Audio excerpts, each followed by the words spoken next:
Bom dia, galera do terceiro ano, nessa aula de Sociologia, né? Hoje vocês pediram para que nós falássemos sobre as eleições de 2020, né? Já datas definidas e vocês formandos, né? A maioria de vocês já estão aí aptos a votar e votar pela primeira vez, né? Que bacana, que emoção.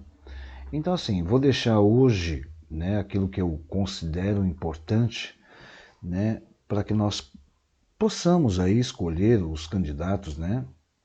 Então, eu costumo colocar para não só para vocês, mas como no âmbito familiar e em todas as instâncias, né, que tem 8 passos, né, para que a gente possa conduzir a nossa escolha, né?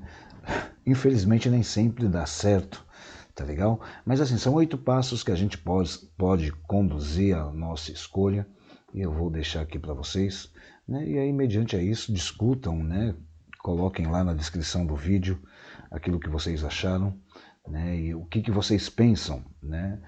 Período de eleição, todos nós, né, ouvimos falar sobre o quanto é importante, né, escolher bem os candidatos que irão, de alguma forma, nos representar, né? Então, nós temos que escolher uma pessoa para confiar no nosso voto, porque, afinal de contas, eles serão os nossos representantes, né, durante o mandato que eles ficarem lá, seja em qualquer esfera, né, se é para vereança, prefeito, presidente, deputado federal, deputado estadual.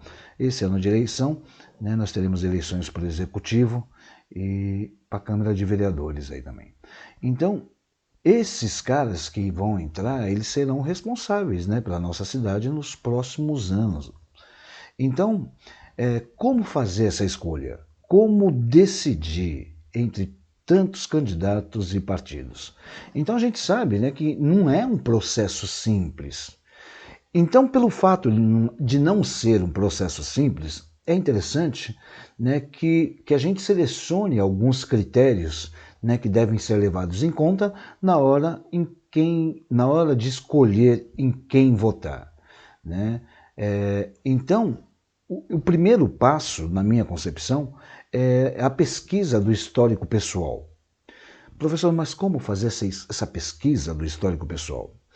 Então, assim, a primeira coisa é você obter o maior número de informações.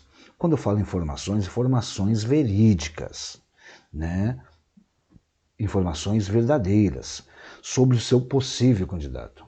Para isso, né, basta um simples serviço de busca aí no Google, nas mídias, nas fontes de informações da cidade, que tenha credibilidade, que não trabalhe com fake news, né? Porque nesse momento, nesse período, é muita troca de chumbo, muitas pessoas denigrindo e depreciando a imagem das pessoas. Então, um meio prático de obter essas informações seria Google e os centros, né, de informações aí. Tem aí a Costa Norte, tem o Extra, não sei se todos são fidedignos, né, mas são fontes, né? Porque é preciso saber escolher boas fontes, né, que tragam informações de credibilidade. De preferência, né, sites oficiais, como por exemplo da Justiça Eleitoral, ou páginas de comunicação, de redes de comunicação, mas redes de comunicação verídica. E aí você vai procurar se informar sobre histórico pessoal, profissional de cada candidato, se tem postura ética, a forma com que esse candidato se relaciona com a sociedade, se este é um caminho que vai lhe ajudar a descobrir se o discurso enunciado por ele realmente condiz com a atuação dele em outros momentos da sua vida, fora esse período eleitoral, né? Tem que observar também a situação do candidato perante a justiça. Então, pela internet, é possível identificar se há algum processo criminal contra ele, e é importante que ele não tenha um histórico de mau uso do dinheiro público, se for candidato a uma reeleição, ou outras práticas aí ilegais, tá legal? Um bom candidato, né, é aquele que respeita a nossa legislação, especialmente aqueles concorrendo a cargos legislativos, né? uma vez eles trabalharão diretamente na manutenção das nossas leis, tá? Já foi matéria dada na nossa aula. O segundo passo é pesquisar o histórico político, né? Em muitos casos, os candidatos, né, eles já ocuparam ou ocupam em algum outro momento alguma função, né? E este é um segundo ponto, na minha concepção, muito importante, para saber se esse candidato ele vai desenvolver um bom trabalho. Então, para isso, nada melhor que descobrir, né, se ele já desempenhou algum tipo de função política anteriormente. Caso esse candidato tenha ocupado um cargo no legislativo, né, veja se ele foi parlamentar ausente, se ele faltava muitas sessões, quais projetos ele apresentou, quais projetos ele votou, especialmente aqueles projetos, né, mais polêmicos. Uma dica boa para o eleitor que está iniciando, né, é acompanhar essas informações nos portais de transparência. Isso tem, tá, nas câmaras e Assembleia Legislativa. O projeto Excelências, né, desenvolvido pelo portal de transferência, ele também reúne informações sobre os parlamentares do Congresso Nacional. Depois eu deixo os endereços, se for de interesse, na descriçãozinha do vídeo, tá legal? Se o candidato exercer um cargo no Poder Executivo, né, que é o nosso caso agora, analise quais investimentos ele realizou, se foram bem executados, como foi usado o dinheiro público em sua gestão e como as pesquisas de opinião avalia esse candidato, se com alto ou baixo índice de aprovação. Estas informações elas também são fornecidas nos portais de transparência, não só da Prefeitura de Bertioga, mas das prefeituras, dos governos estaduais, enfim, em geral. Se o candidato está concorrendo a um primeiro mandato parlamentar, veja quais temas ele trata em sua vida profissional, se ele é médico, que tipo de serviço presta, se é advogado, atua em qual organização, a forma com que ele exerce a sua profissão. Se é um professor, se ele tem um bom indicador de como ele desempenha a sua função. Isso é extremamente importante, tá? E a terceira é buscar, né, a afinidade de pensamento. O que vem a ser isso, professor? É um fator importante, né, que os seus candidatos possuam os mesmos valores que você, que eles compartilhem do ponto de vista ideológico. Vale lembrar que ele será o seu representante, portanto é indispensável que vocês defendam causas similares. Por isso, antes de votar, é importante refletir sobre o que você gostaria de ver ser colocado em prática. E aí procure escolher alguém que possua essas mesmas prioridades que você, tá bom? A quarta dica é conhecer o partido do candidato, a sua coligação. Além de saber sobre o histórico dos candidatos, é necessário conhecer também o passado do partido a qual ele é afiliado. Então convém analisar aí qual é o conjunto de ideias, né, que o partido defende, que programa ele tem para a sua cidade. Pesquisa também a legenda, né, se tem um histórico de corrupção ou envolvimento em outros crimes eleitorais.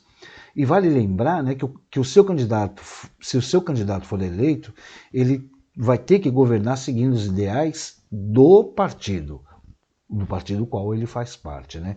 Então procura considerar alguns critérios quando for fazer as pesquisas de outros partidos, de outras coligações, caso a sigla do seu candidato esteja em alguma, isso porque em nosso sistema eleitoral hoje, partidos coligados funcionam como um único partido, tá?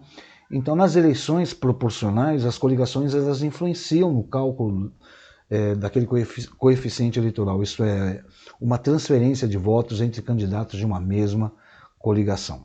Tá? O quinto, que também é extremamente importante, é conhecer as propostas. Depois de conferir o histórico do candidato, chegou a hora de analisar suas promessas de campanha. As propostas elas devem ser possíveis de realização. Não adianta eu prometer que se eleito for eu vou levá-los para a lua, se isso não é uma coisa concreta, né?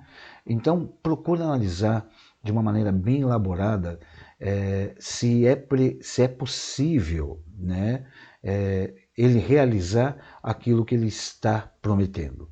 Então, de vários meios, né? Existem vários meios para fazer pesquisas aí se é realmente viável aquilo que ele está prometendo. Então, assim, tem atos de campanha e é possível que você questione sobre temas que sejam do seu interesse. Fazendo perguntas na rede social, que agora a rede social, até por conta dessa pandemia, essa rede social, as redes sociais, elas vão ser uma das ferramentas mais utilizadas, né, para esse processo eleitoral, tá legal? Então é possível também acompanhar as propostas dos candidatos, né, através de debates que eles vão sim participar, e é um fator extremamente importante, tá? O item 6 é procurar entender as atribuições de cada cargo.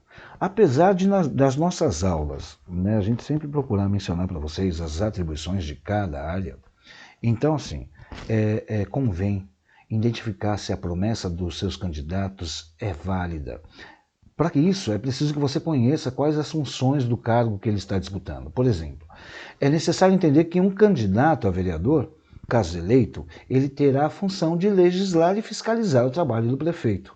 Se o seu candidato está prometendo realizar obras, ampliar as vagas em creches, saiba que essas promessas elas não são válidas, pois ambas são atribuições do prefeito, do executivo.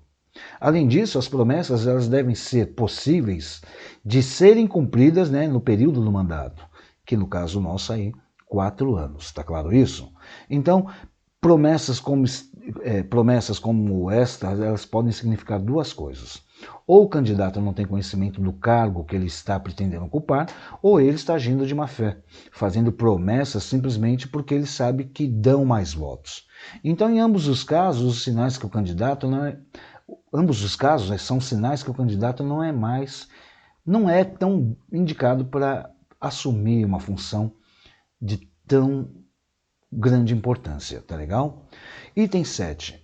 Observe os gastos do cara na campanha. Né? Com a reforma eleitoral, ela foi realizada no ano de 2015. Ficou determinado assim, ficou determinado o fim das doações empresariais para as campanhas. Isto, obviamente, que vai implicar em uma drástica redução no financeiro das corridas eleitorais.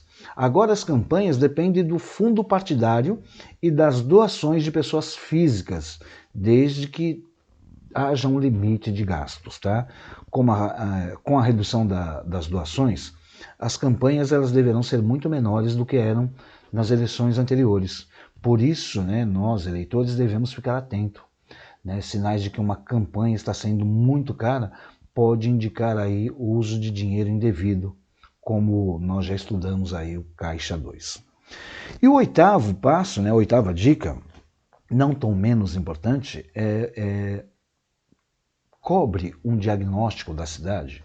O que é esse cobrir um diagnóstico da cidade? É uma forma de avaliar o seu candidato e saber se ele tem bom conhecimento acerca das necessidades da cidade, do município.